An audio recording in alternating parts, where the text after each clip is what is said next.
লাইনের মধ্যে আমি যদি ওই পারে চলে যাই অনেক কিছু খারাপ হবে। আমি সবসময় নিজের মার্জিনটা ধরে রেখেছি এবং অতটাই কথা বলেছি যাতে ওর সম্মানটা বাড়ে। ও এই জন্মে নয়, মানে সব জন্মেও আমার জন্য সুপারস্টারই থাকবে।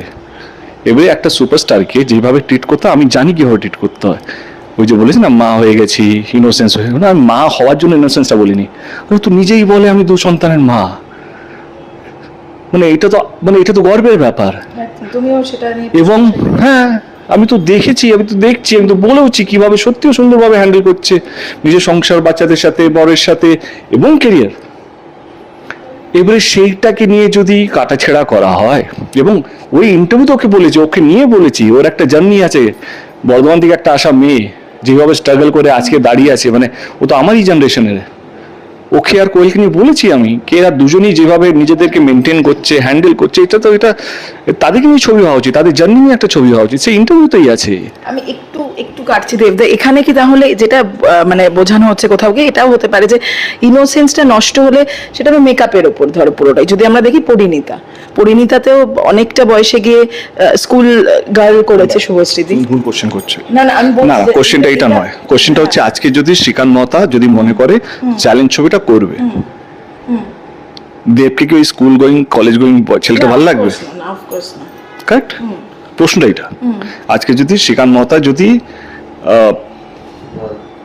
কি বলবো পরাঞ্জয় জলিয়া করে, যে ইনোসেন্সটা দরকার, ইনোসেন্সটা বয়সে না, ইনোসেন্স একটা ফেসের মধ্যে থাকে, মানে সেটা চোখে মুখে আমাদের বয়সের সাথে সাথে আমি কি আবার চ্যালেঞ্জ করবো? হ্যাঁ, কিন্তু সেইটার জন্য দরকার ছিল সেটা। আমরা কথা বলছি কি নিয়ে? ধূমকেতু নিয়ে, রাইট? আমরা কিশমিশ নিয়ে কথা বলছি না, আমরা পরিণীতা নিয়ে কথা বলছি না। যদি পরিণীতা নিয়ে কথা বলতে, অফকোর্স সবচেয়ে বড় এক্সাম্পল আমি যদি ওকেই বলি বা তোমাকে বলি, আমি আবার বলছি আমি ওকে অসম্মান করতে পারবো না। আমি জাস্ট যেহেতু এটা পাবলিক ডোমেনে এসছে এটা বলতে পারি কে ওই যে লৌহ গৌরাঙ্গ তো ছবির নাম, ও যেই ছবিটা করছে সেই ছবিটা 4 বছর আগে প্রিয়াঙ্কা সরকারের মুখ দিয়ে পোস্টার বার করেছিল রানা সরকার, কারেক্ট? একদম। সেখানে ডিরেক্টর অন্য ছিল। আজকে ওরই এক্সাম্পল কে, তাহলে ও 4 বছর পরে ছবিটা করলো কেন? প্রয়োজক মনে হয়েছে কেন এই রোলটা শি ইজ মোর ডিজার্ভিং। এবার এক্সাম্পলটা এইটা, ডিজার্ভিং কমিটমেন্ট একটা আলাদা জায়গা, যে ডিজার্ভ করে সেটা একটা আলাদা জায়গা। সৃজিত যখন ডিরেক্টর হলো লবরঙ্গেতে, তার মনে হচ্ছে কিনা আজকে শুভশ্রী যে জায়গায় আছে, কারণ অফকোর্স মানে সি দ্য থিং দ্যাট, আমি যেটা বলছি she is more strong right now. ওর মধ্যে অনেক বেশি পাওয়ার, অনেক বেশি কন্টেন্ট, অনেক বেশি ম্যাচুরিটি এসছে। তো সৃজিতে মনে হতে পারে বা রানা সরকার মনে, আমি নট দ্য প্রযোজক অফ দ্যাট ফিল্ম, বাট ও যে কথাগুলো বলছে সেটা তো কন্ট্রাডিক্ট হচ্ছে।